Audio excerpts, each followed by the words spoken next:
Welcome back, everybody. Welcome back, everybody. Welcome back, everybody, to the Brotherly Love Session. Welcome back. Waiting for my sister to come in. My first guest. Waiting for her to come in. Before we get started, I just want to send a shout out to my son. Charles is his 30th birthday today. And if anybody can give him a little wave, Charles' 30th birthday today. My namesake, at Mack _10. If you can give him a shout out, that'd be wonderful. It's my son's birthday. He's 30 years old today. Wow, 30-year-old kid, you know. Well, he's not a kid. Jackie Lee, you gotta come in. Okay, here we go. All right, we're going in. Waiting for Jackie Lee to come in. Waiting for Jackie to come in.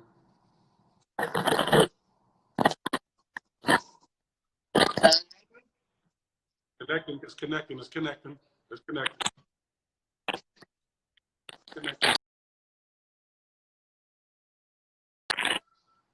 I hear a baby in the background, but it's connecting. It's saying it's connecting. It's saying it's connecting. It's saying it's connecting. It's saying it's connecting. So tonight we have Jackie Lee, we have my sister Kelly Fritch, and we have Uncle Russ Russell Simmons. But we're trying to get Jackie Lee in here. Trying to get Jackie Lee. Where Jackie Lee? Where you at? Oh, Jackie Lee, where you at? Where you at, Jackie Lee? Oh, I gotta come back in. Jackie Lee, come back in and request again. Come back in and request again, Jackie Lee. But while we're waiting for my first guest, I refer to her as the Queen of Marketing and Global Management, who is a maven that has marketed and built such brands as Coca-Cola, Essence Music Festival, Moet Chandon, Hennessy, The Rock, and identified and brokered the Sean Puff Daddy Combs $100 million Sarat deal, which probably won't happen again. But I want to get her in here so she can tell you her story and share with you about her marketing and global branding. Where you at, Jackie Lee? Jackie Lee, where you at? Where you at, Jackie Lee? Jackie Lee, where are you? Where you at? Where you at? Oh, here we go. Hold on. Let's see if we can get her in. Let's see if we can get her in. That's your line, sister? That's my sister. And we're going to get on the line.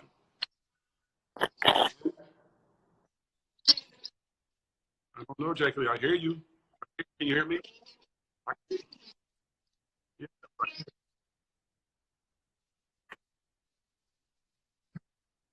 Oh,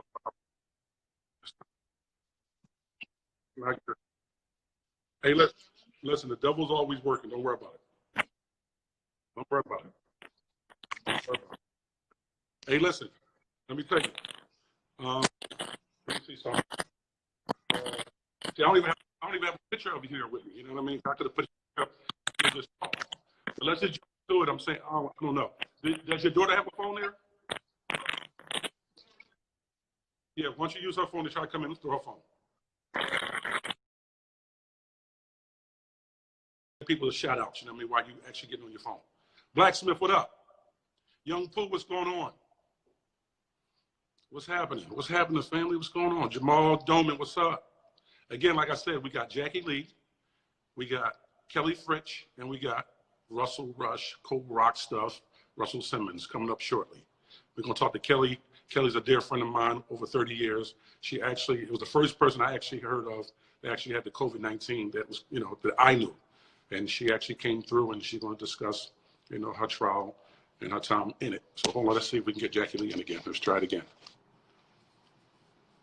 Let's see if we can get her. Let's see if we can get Jackie Lee in. Jackie Lee? Yes. How are you? Oh, blessed and highly favored. Isn't that how you say it? There you go. There you go. Now you got a little glare in your glasses. My glasses? Yeah, you got a little glare. You good? It's dirty. No. Give me a wipe. It's the glare from the phone, I guess. Yeah. You look beautiful, Jackie Lee. Okay, Charlie. We're going to go with it. I have a Samsung. I have an Android. It's all good. We here. Okay. Listen. Relax. This family. We family, brothers and sisters. It's family. Let's have some fun. Because you know I'll be a nervous wreck. So let's have some fun. Okay. Again, So I pretty much told the people who you are and what you've done. I'm saying you tell them, you know, bring us up to speed of where you're from, where you grew up at, how'd you get into the business. Okay, I'm from the Rock, Rochester, New York. This is the city of innovation. Okay. That's where Kodak and Xerox and you all have the Philly cheesesteak. We have the garbage plate. Mm-hmm. We have Country Sweet. Mm-hmm. We have Frederick Douglass, Susan B. Anthony. So I grew up in a very cultivated, multicultural, innovative city, Rochester, New York. And then I went to. What made you choose marketing and branding as a career? After college, I went to Virginia State University on a track and field scholarship. So what made me get into branding is my dad made it very clear, we don't need any more singers and we don't need any more athletes. He was like, either you're going to be a doctor, a lawyer, or some type of businesswoman. He made that very clear because I was the first generation to go to college. So Daddy put his foot down. Oh, yeah, he made it very clear. And I'm glad he did, to be honest with you, because, but the irony to it all is I have a creative passion. So no matter what, your destiny is always going to lead you to your destiny. Right. And marketing was the one space that allowed me to be creative. So once you got in position in the corporate world of marketing and branding, what was your first steps? Oh, good question. See, in the 80s, that's when everything was popping back then. Mm-hmm. All my friends were in the music industry, but I was working in corporate, working with Xerox at the time. Mm-hmm. But then I realized I had to move down to Atlanta because the Olympics was coming to Atlanta in 1996. So I worked at Turner Sports, and Larry Cam, who was a producer, was this white Jewish guy. And in Turner Sports at that time, women weren't allowed to be anything but like an administrative person. The only person in sports at the time was like a Nicole Watson, who was a sports reporter. But Larry Cam, who was from New York, said to me, Jackie, I'm going to show you how to negotiate a contract. Never leave money on the table. He says, what people usually do mostly wrong is they try to get all their money up front versus phasing in your money in which you make more money at the end versus trying to get it all up front. So my breakout role was after my stint at LaFace Records, where I learned how to create trends. My breakout role was when Ingrid Saunders Jones came up to me and my boss and said, Jackie, here is this thick sponsorship deck. She says, we got to make sure we take care of our own. We got to make sure we protect the community, because big corporations will have all this money, but only carve out a little piece to the multicultural side, meaning people of color. Right. So that's when I did the first contract and the first deal structure with Coca-Cola Presents the Essence Music Festival. And that was my breakout. Got it. Did you receive resistance and pushback from aligning with key influencers of the Black and Hispanic community? Yeah, because they felt like it would be a risk, because what I've learned is I spent most of my time, and people don't realize it on the outside, but when a person of color is in an executive role internally, we spend more time educating our colleagues who these people are and the relevancy to us, as well as to make sure that no matter how we spend the money, we have to make sure that we have a return on the investment. So I spent more time educating them who the icon is, the business rationale, the scalability of it, and then I have to justify the return. But everybody always delivered. So I have to give a shout out to people like Mark Barnes. He was very pivotal in my growth, in my career. That man knew marketing, he knew his backyard and audience. I have to give a shout out to the Goodwin brothers. They were the ones that really protected my brand and my participation as an executive. They made sure that whatever activation I did, that they blew it out the water and the sales were crazy. And my team at the time, that as I was inside trying to carve out the money and justify the money, my team, Danita Lynn, Kiki, all these women, the Prasad brothers, they all were part of making everything happen the way it's supposed to be. So how did you feel when you extended yourself to talent, brands, or service to find out that those people only turned around and betrayed you? Well, it didn't happen often. When it did, it carves like a knife, because people don't realize, you know, I was the only African-American woman at the table. Mm. or in the room. Mm. And there really wasn't that many Black men in that space. Mm. So when you're in the room with all these people and you fighting for the reason why you need the budget to be a certain way, and then you go outside and the same people that you fighting for inside gets greedy or gets impatient, yeah, it messes with you a little bit. So you become a little bit more recluse. And I think that's the reason why you probably see less and less people of color in these roles, and less people of color willing to help people of color because of the risk that it comes with. Wow. Wow. So that had to really like floor you. That the very people you put food in their mouth, they're taking food out of your mouth. Yeah, that's what one of the presidents said to me. He says, Jackie, I can't believe this person's biting the hand that fed him. So, but I will say this though. Though it didn't, those situations didn't happen much, but when it did, it's amazing how that's what people remember, more so all the good that came, you know, Absolutely. in all the execution, the money that was made. Absolutely. Absolutely. Absolutely. Tell me something. What talent did you align yourself with and your brands with? Oh, wow. There were a lot, but I first have to give a shout out to Lisa Ray, was my favorite. We love Lisa Ray. Yes. Lisa Ray and I met in Paris. Okay. I sponsored Will Packard's first film, Will Packard and Rob Harney's first film, Toi, and we launched it in Paris. And I was really impressed. And I want to tell the people out there who's looking to build their brand, someone's always watching you when you think nobody's watching you. Yes. And I was observing how Lisa Ray, how she worked, how she did her business, because many times I have to admit, attractive women always get the brunt of the stick because people think they're only a pretty face, nothing else. Lisa Ray is about the business. And when I saw how she handled herself in Paris, when we got back, many of my retailers, and back then there were Black liquor store owners. Black what? Liquor store owners. Black liquor store owners. Got it. And there weren't that many, but they were there. But the key thing was they loved some Players Club, and they loved Lisa Ray. Wow. So when I saw the affinity between this persona and what my sales force was passionate about, when I brought those two worlds together, Lisa Ray worked her butt off. She showed up on time. She did the radio. She would spend the whole day making sure everybody was touched and felt.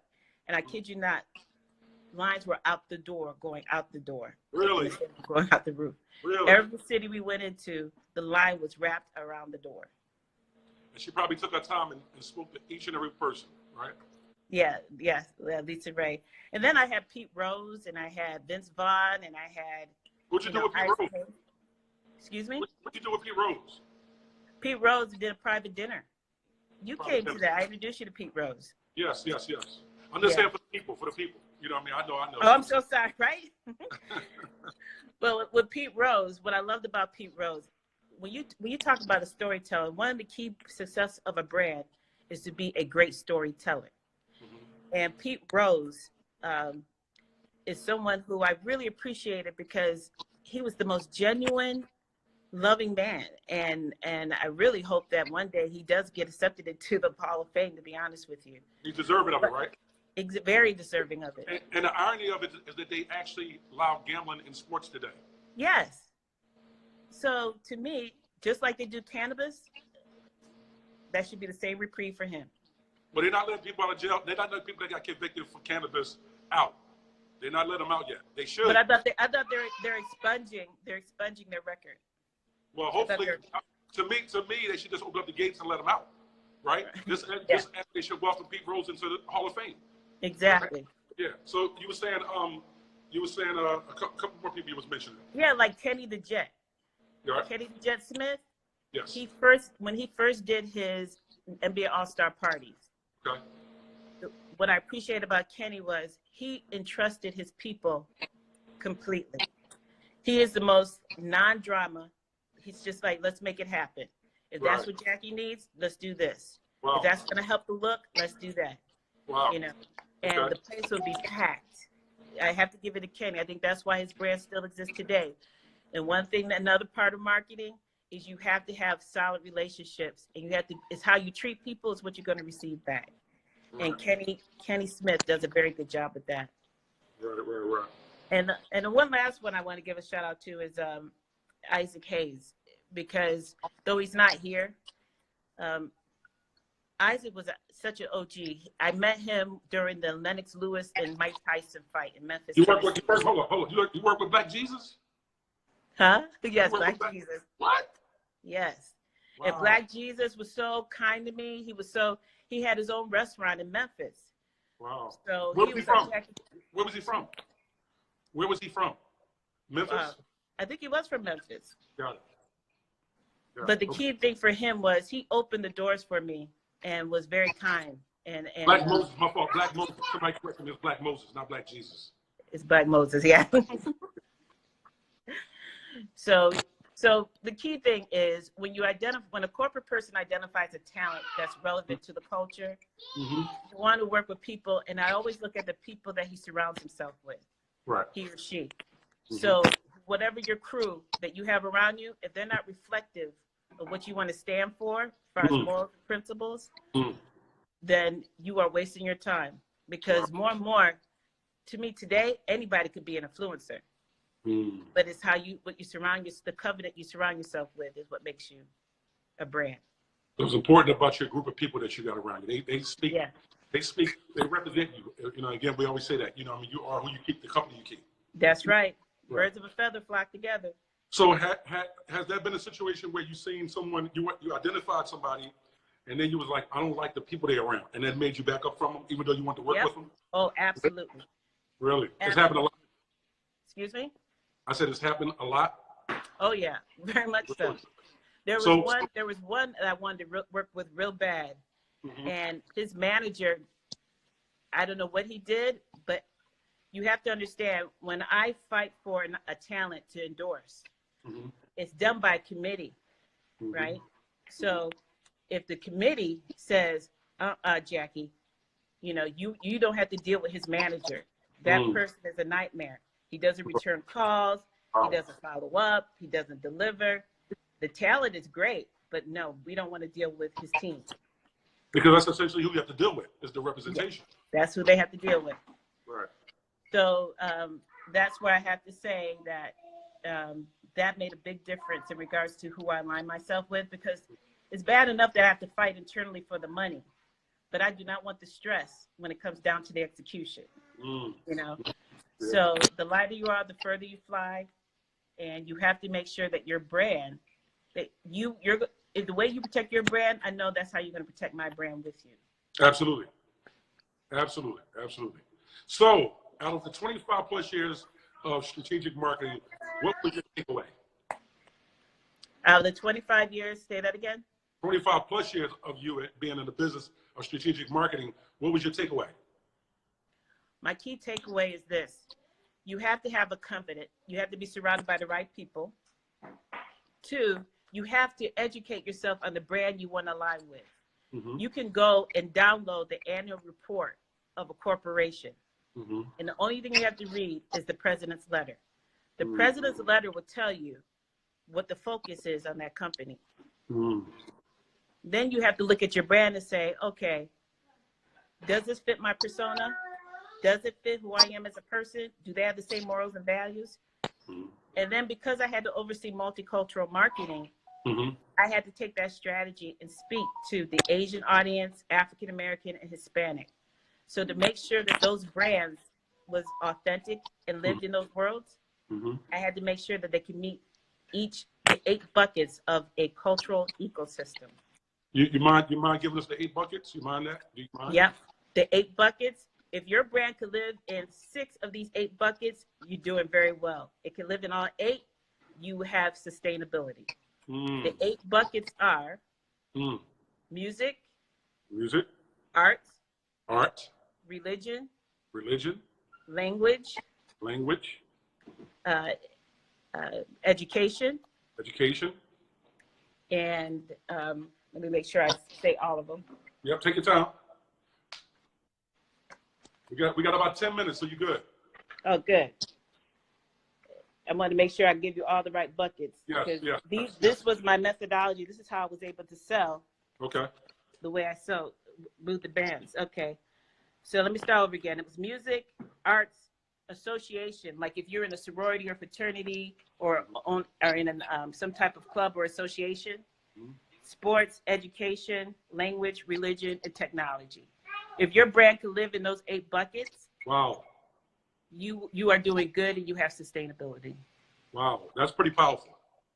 Because I don't think many people even look at that. They identify that that's being associated when they say brand. They don't associate that as being the level, the areas of responsibility and protecting. Oh yeah, absolutely. Because imagine here I am, Coca-Cola. The one thing the president said to us at Coca-Cola is, Coca-Cola ain't going to please everybody. Right. But can it live with everybody? Right. And in those 8 buckets, I had to make that one strategy speak to the Asian audience, African American, and Hispanic. You can't change. You cannot change the strategy. Right. You can't change the words. So I had to fit the vernacular of speaking to the Hispanic, the vernacular speaking to the Asian, the vernacular speaking to the African American.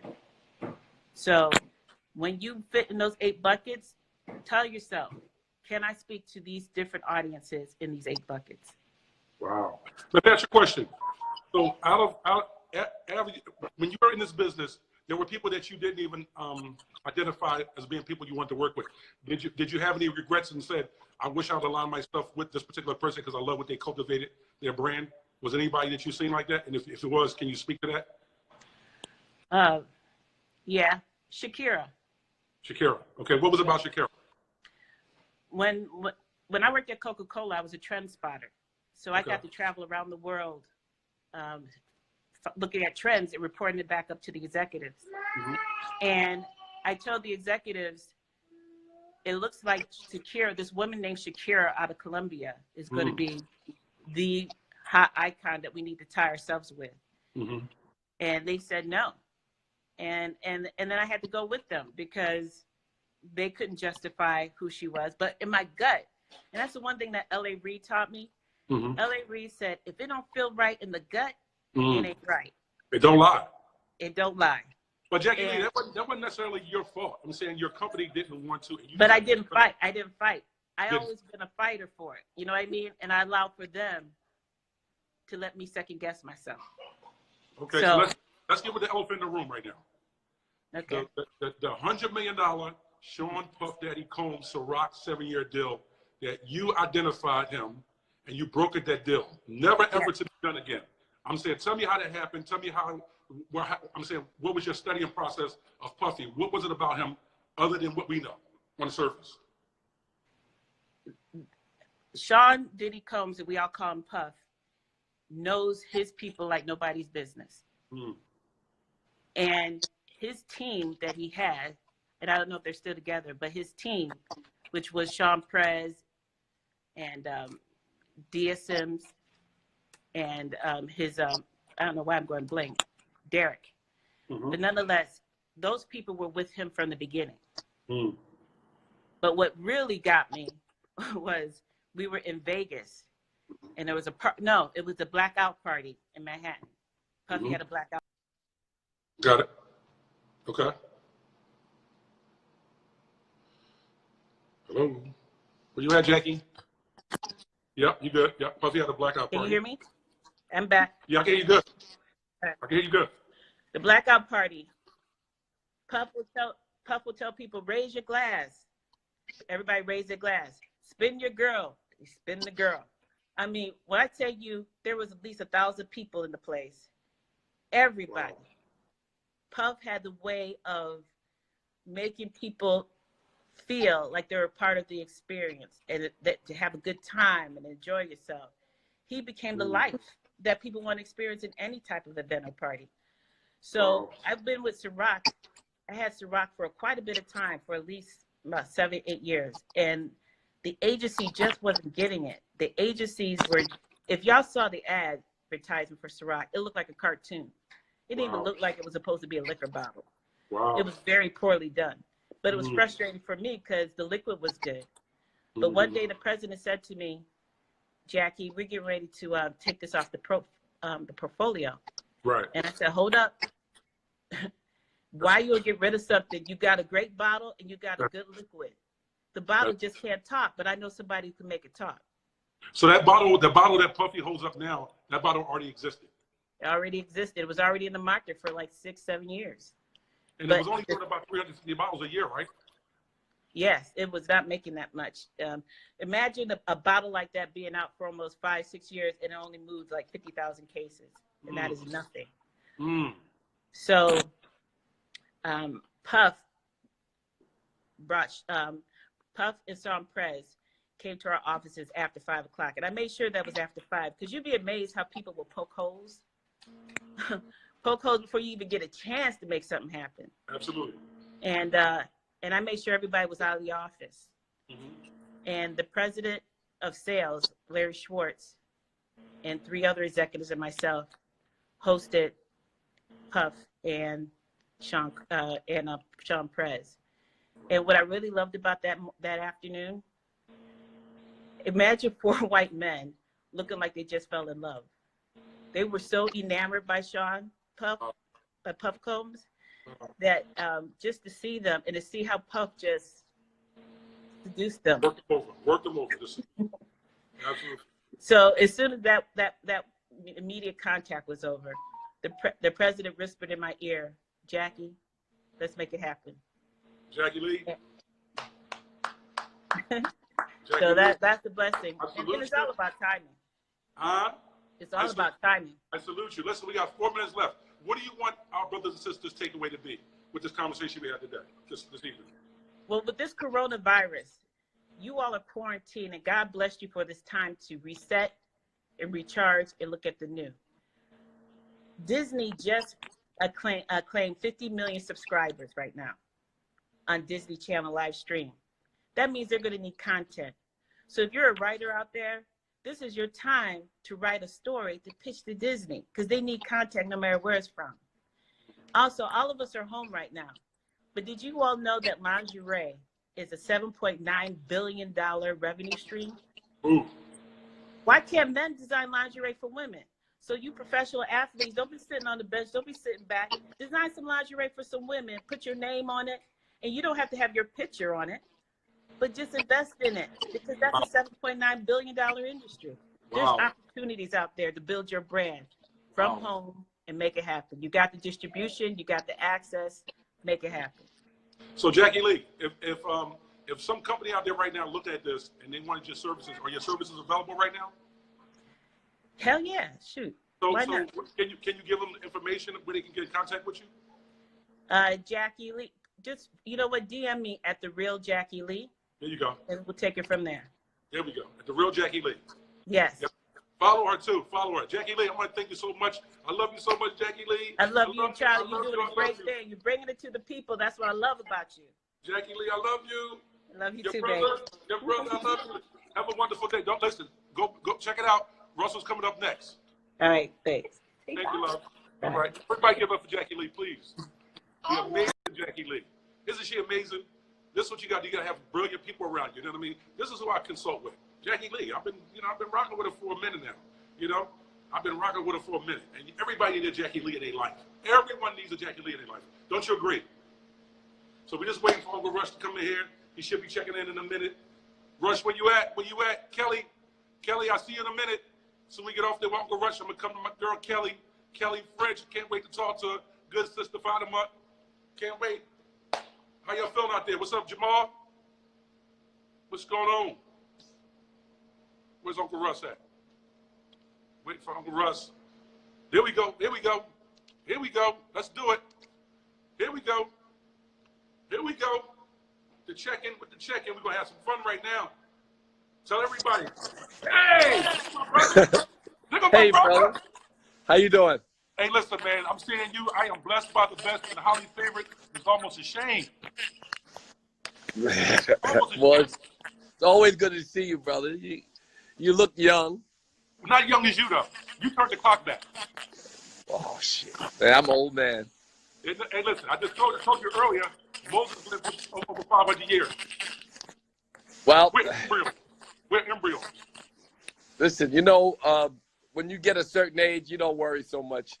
I used to have a moment. It was a moment where I was like, I want to be young, and now I just accept, the experiences that have made me old have made me wiser. And I was talking to you earlier about your beard. Mm-hmm. What you feel about this, Russ? What you feel about this? I think it looks good on you. You're a Muslim, and our Muslim community brothers wear beards more often. And I know that you're wise, and I know that you're a spiritual being, and you know it. People are all spiritual beings. We don't all know it. Right.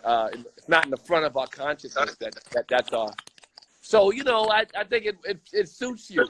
When I see you and I see the youth in your face, but the beard, Right. It works. I appreciate that. So again, because I've known you literally over 35 years, right?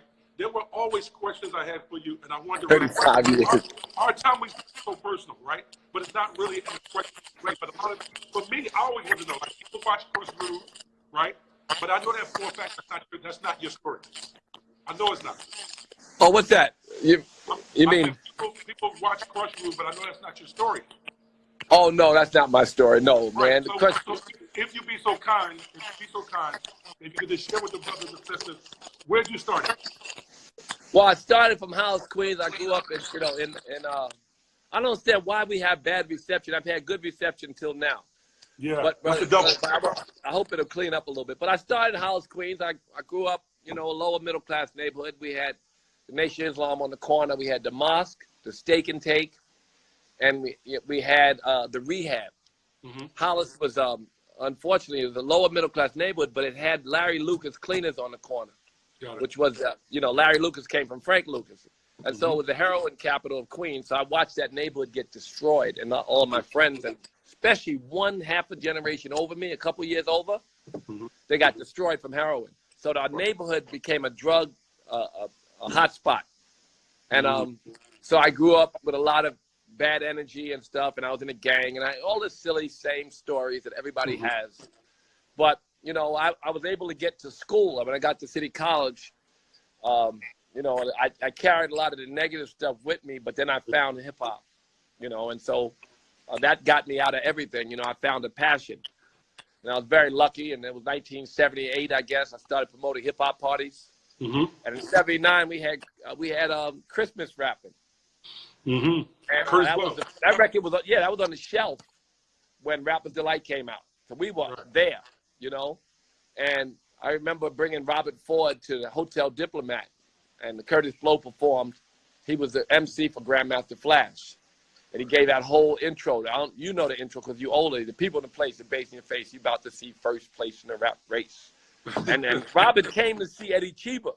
Right. When he said, "Sounds you hear so good to ear, have no fear. Curtis Blow is here." Introducing the Disco Dream on the Mean Machine, the Darth Vader. So he did that whole intro. Right. Curtis Blow is my name. I'll do the playing, do the paying. Satisfaction guaranteed. You get no money back. You never be a whack, and that's why I pop shit like that. And that was the first time that hood element had ever been in a Diplomat. Wow. But back then, I'm gonna go on tangents, so let's be careful. You bring me back home when I started rambling. But gotcha. He did that because it really back then. The Hotel Diplomat was reserved for DJ Hollywood, Eddie Chiba, Love Buck Starkey, more the older generation. Grandmaster Flash was for the dust heads, and I was kind of a dust head myself. So like the younger, druggy, fucked up crowd versus Eddie Chiba and Hollywood, who are a little bit more sophisticated. So Flash opened for Eddie Chiba, but that was the first time he ever been outside of the Bronx and performed. And when that happened, it was like he opened with Bob James Mardi Gras. Where in '79 there was such a thing as Good Times, so niggas finally had something that was current to rap over. We used to rap over James Brown or whatever hip hop beats, but there was nothing but disco on the radio. But Good Times was out, so Eddie Chiba and Hollywood and all them chose Good Times, but he chose Bob James Mardi Gras. So he went into that b-boy shit, and it was explosive, partly because we had a bunch of dust heads that followed my parties, and Robert saw that and chose him. And we made Christmas rapping. And that was my first, music experience, record experience. And little did I know that, I would end up managing him. And, I did convince him a little. I said, this is what we need to be doing. We didn't make that. We made a more commercial record almost in if you listen to Christmas rap, and you'll see that all the records had them funky bass lines, them little shanky guitar riffs. You know what I mean? Right. So Christmas rapping was one of those records. Bob's Rock Skate, Christmas rapping, Good Times. There was a lot of them. But that record was original and creative, but it was more commercial. Got it. So Christmas rapping became my first chance to leave I traveled. We went to Amsterdam. Mm-hmm. It was the first place they played the record. They didn't play it in New York till the next year. Wow. They played it over the summer. They played the second half of Christmas rapping. Mm. So they played that, and the second half was all about throw your hands in the air. You remember that? Mm-hmm. They don't remember. Mm-hmm. So, and then in Christmas we played Christmas rapping. They played all over the country the whole year. Mm. And I went to Amsterdam, and I had never been on a plane. They said, "What would you like, Mr. Simmons?" I said, "Who the fuck is who's Mr. Simmons?" And I didn't know no better. I said cocaine and pussy. And the president of the record company said, "No problem." So I felt empowered at that moment. I felt that my work had turned into something, and it inspired me to keep my head down. Because Mr. Simmons, I didn't know, that was my father's name, right? And so that was the beginning in 1979, and Curtis and I went to Amsterdam. Mm-hmm.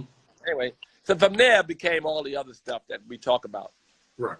So what was it about? Because your baby brother DJ'd for Curtis Blow, right? At a time, around that time, it was DJ Davey D. A little bit later, because Joey was in 79, I don't know, he was 11 or 10. But by 12 or 13, he started to cut for Curtis Blow. But Davey D, no, he cut for Curtis Blow. Mm-hmm. And he broke his arm, and Davey took over for him. That's right. So Joey was the DJ when he was like 12. And he was DJ Run. He had his 2 turntables as a kid, right? And he would cut air. You know that DJs do that all day long now. But back then, cutting air, good times, good. Mm-hmm. Cut so fast that just the breath in between the words. And he was, then he broke his arm, he did it with his elbow. So he became a great DJ, and then he became a rapper. In the second half of Christmas rapping, now throw your hands in the air, waving your hand, and that whole thing, I'm Curtis Blow in the microphone, place called Krypton was my home, and rocking one day started to shake, sounded to me like an earthquake. That was Run's rhymes. Wow. Yeah, back then we didn't pay each other for rhymes. No such thing as publishing this. Right, and so if Hollywood said hip-hop to hip-hop to hop, or Starsky said it, people would steal it. And they would say, and no one cared. That was, they all shared. Yes. Hollywood had a lot of original shit, but some of it wasn't original. But he was the greatest. Hollywood was the greatest. We talk about that. With old people, I'll discuss DJ Hollywood is the greatest thing ever happened to rap early on. Mm-hmm. But he had all the original shit. So anyway, I'm sorry. Go ahead. How did you go about discovering your brother D&J and creating Run DMC? How did that come about? Well, I produced my first record shortly after Christmas rapping, and it was called Action. Okay. And there was a great singer, a woman named Allison Williams. And my idea was to make a real B-boy record and have someone singing. I made 2 records at that time. I made the Bubble Bunch and Action. You made Jimmy Bubble Bunch? Bison, I produced Bubble Bunch. What? Yeah, and Dollar Bill, y'all. I produced those records. Yes, I produced a few records. The Bubble Bunch. The Bubble Bunch. The Bubble Bunch. The Bubble Bunch. The Bubble Bunch. Rockin' to the beat. Rockin' to the. What? Yeah, Jimmy Spicer. We signed him after, and I produced his record, and I produced Action the same time they came out. And Action was the beat from Suck MC. I get no credit for that either. But that was my beat. I stood over the drummer, and I made him do shit with his feet nobody could do with their feet. A drum machine could do it later, but when he did that, there was no drum machine. So that was like a melody. I'm credited as a producer, but not as a writer. Got it. But boom, boom, tat, tat, boom, tat, boom, boom, boom, tat. And the way it was like a melody to me, I was so stupid. I thought the beat was a melody.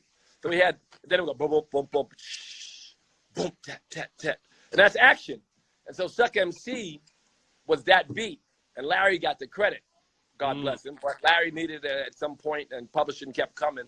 Mm-hmm. So, I had a few incidents like that where I'm really happy that it turned out that people got credit because they did so much and didn't really get the good luck that I got. So, anyway, but I'd like to take credit just because it was a little bit of creative work I did. That beat, for me, when we made Suck MC, it was like, what we gonna do now?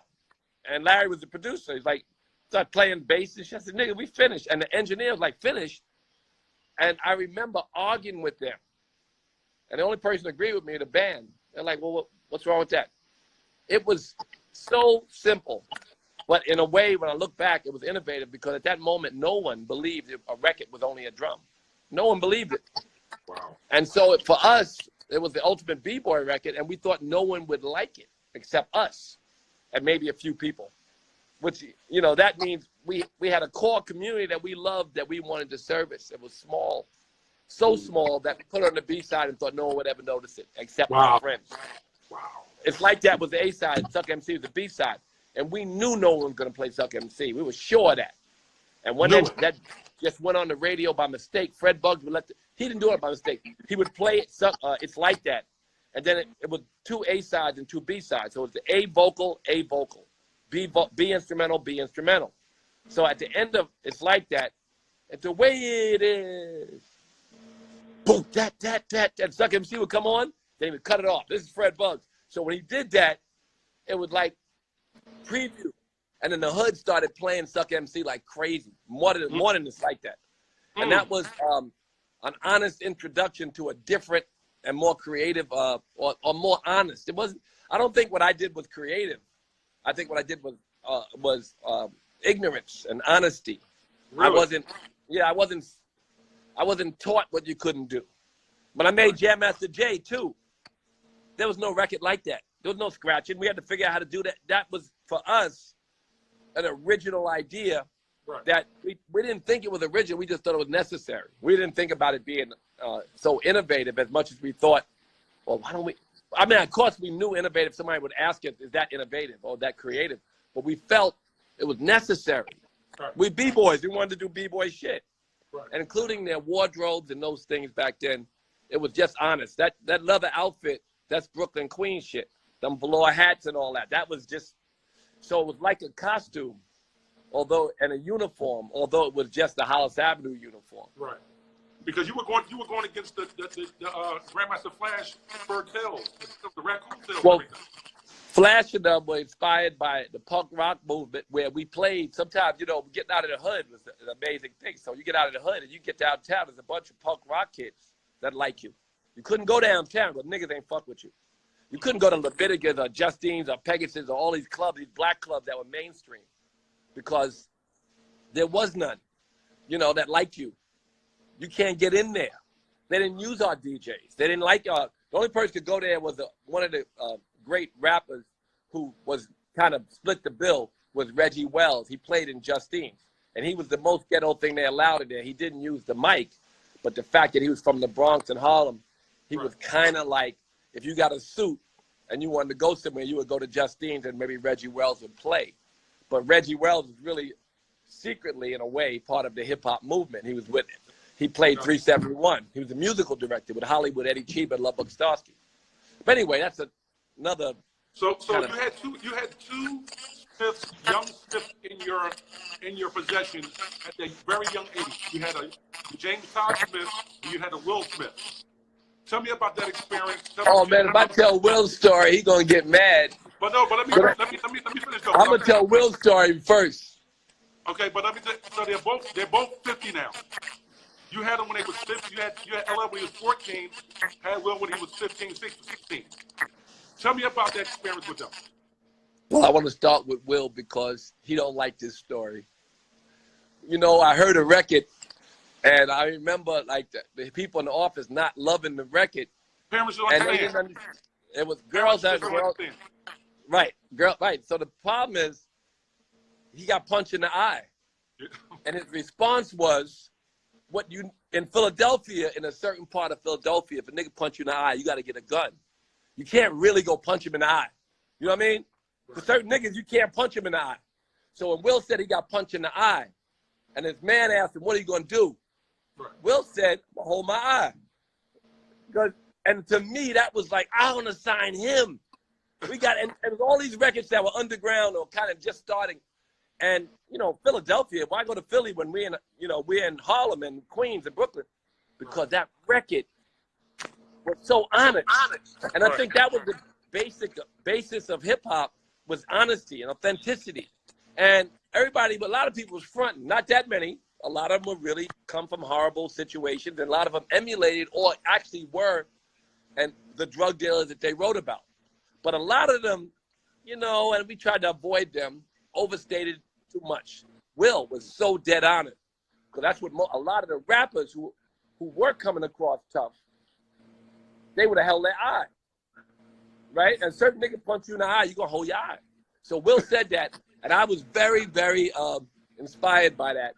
And then I met him, and I saw all that personality, and the fact that he wasn't trying to be what he wasn't, which was what the record stated, right? And then I fell in love with him. And I'm gonna tell you a story about Will too before I get to LL.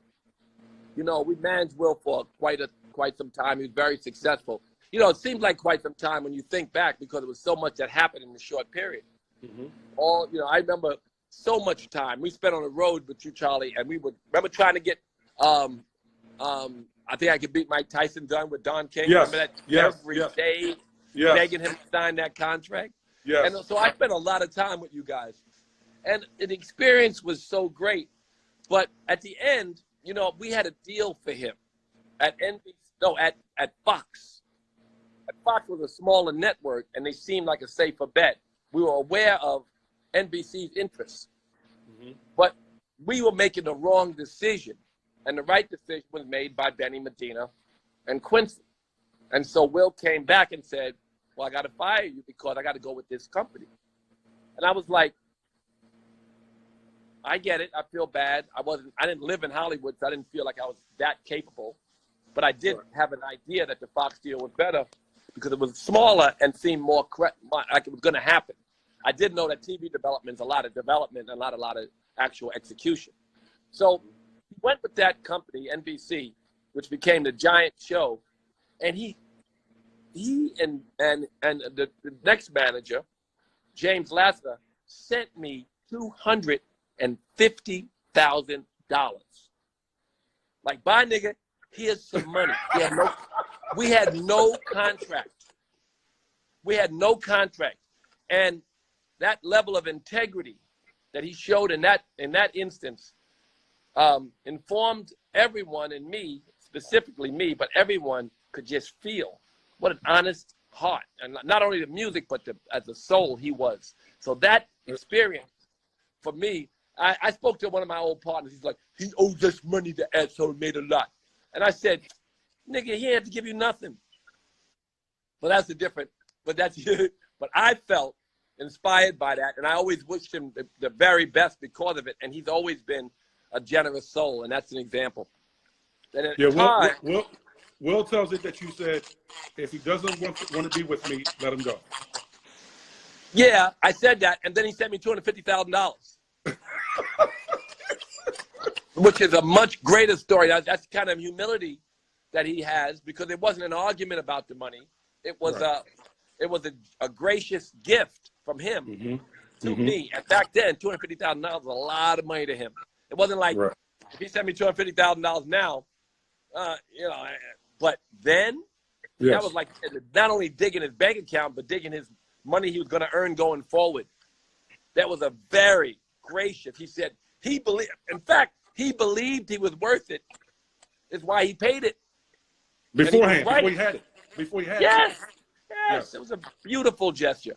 Anyway, that's nice that he said it that way. But anyway, so that's Will Smith, and always been everything, and always, and courageous and truthful, and like how many artists stood up for the Honorable Minister Louis Farrakhan?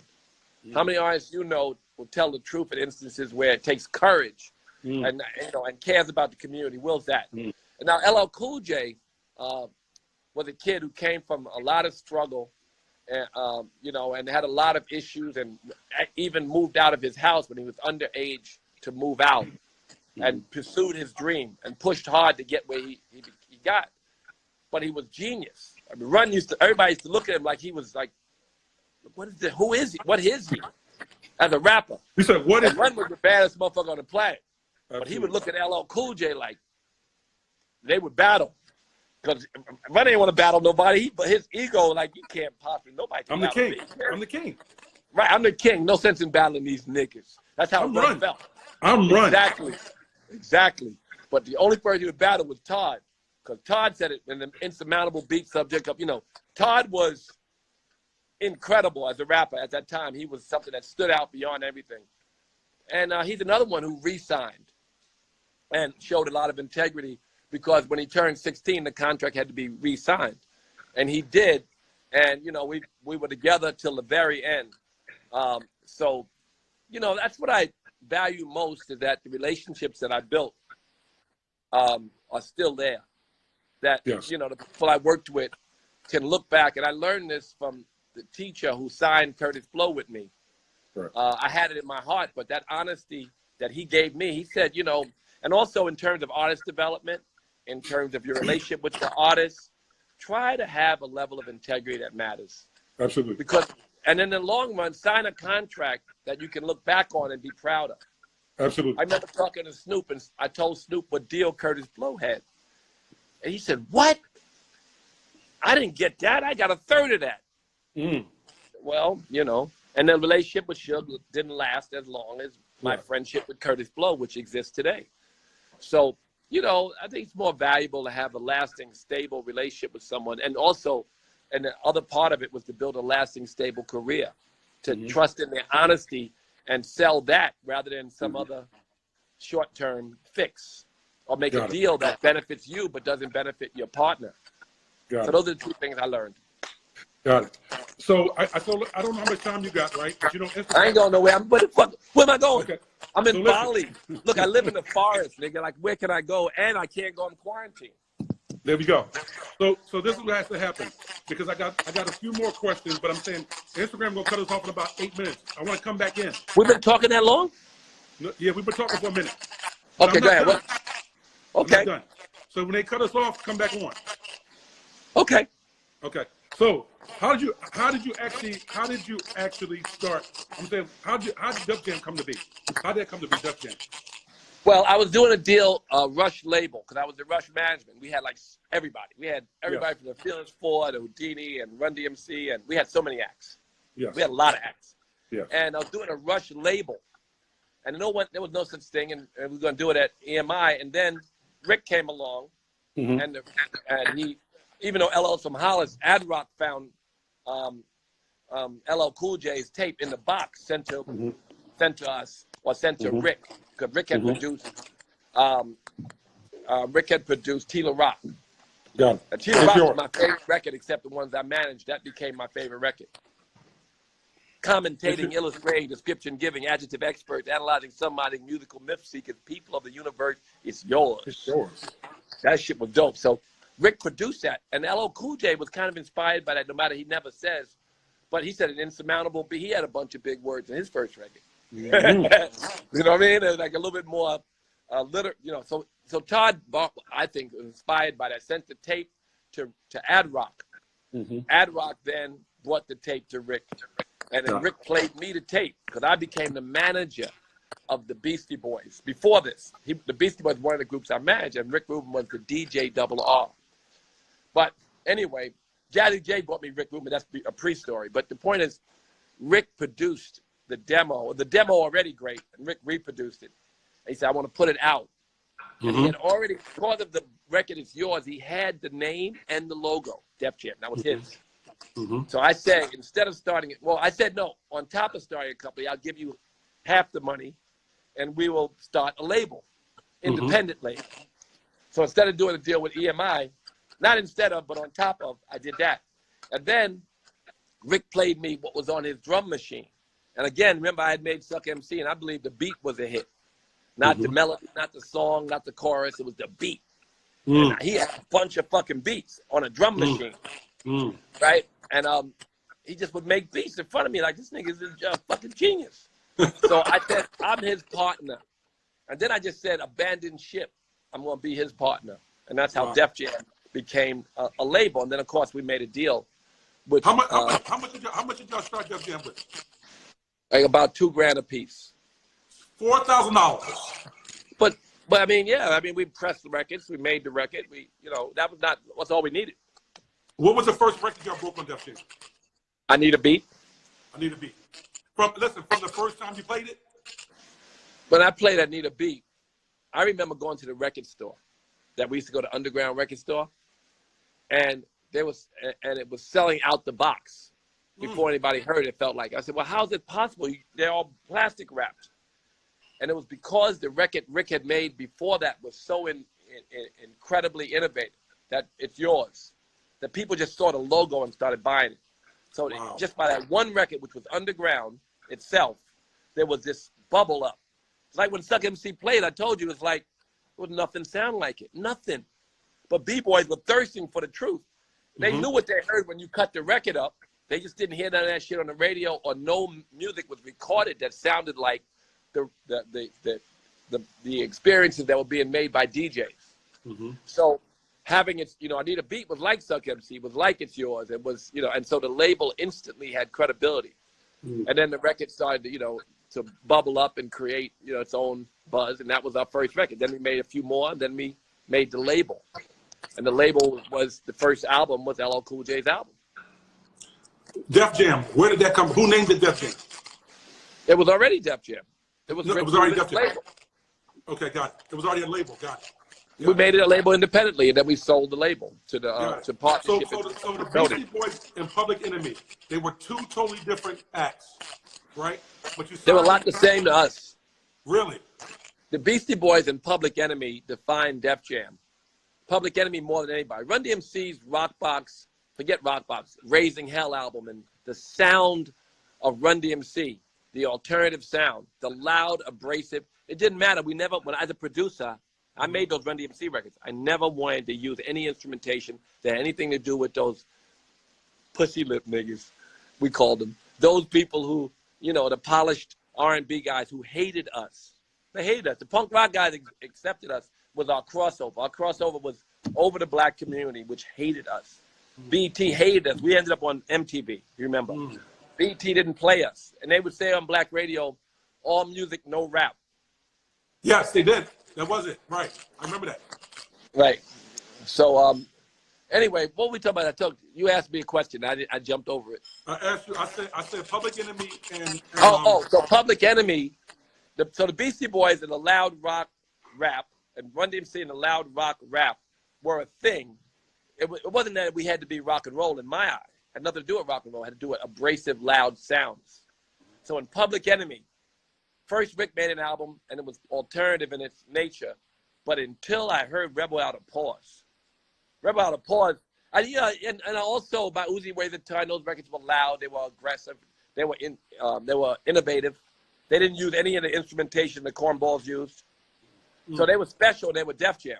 But when Rebel Out of Pause came, I knew that Public Enemy was the defining sound of Def Jam.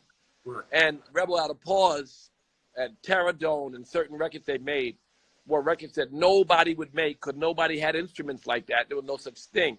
They made innovation that kind of spoke to who we were, I thought, as a label, in my brain, in my stupid brain. If you play when Andre played Mr. Big Stuff, Heavy D, I was like, yes, that great record. You got to go.